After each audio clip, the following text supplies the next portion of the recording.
Hi hello. ഞങ്ങൾ നൈനൂസിനെയും കൊണ്ട് നെമ്മാറയിലുള്ള pets പാർക്കിലോട്ട് പോവാണ്.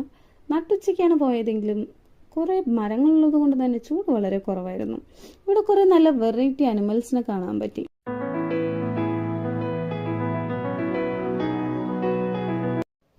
നമുക്ക് അവിടെയുള്ള മൃഗങ്ങളെയെല്ലാം തൊടാനും ഫീഡ് ചെയ്യാനുള്ള സൗകര്യം ഉണ്ട് കേട്ടോ. കുതിരയുടെ മുകളിലൊക്കെ കയറാൻ ഞാൻ കയറിയില്ല.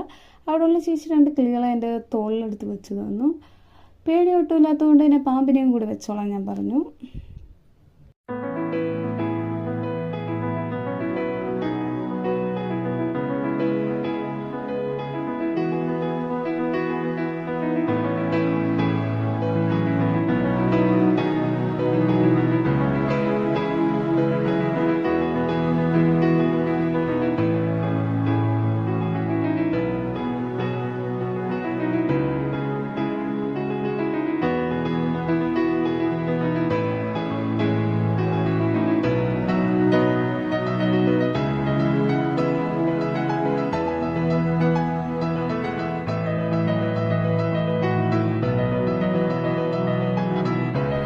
ഇവിടെ തന്നെ കുട്ടികൾക്ക് കളിക്കാൻ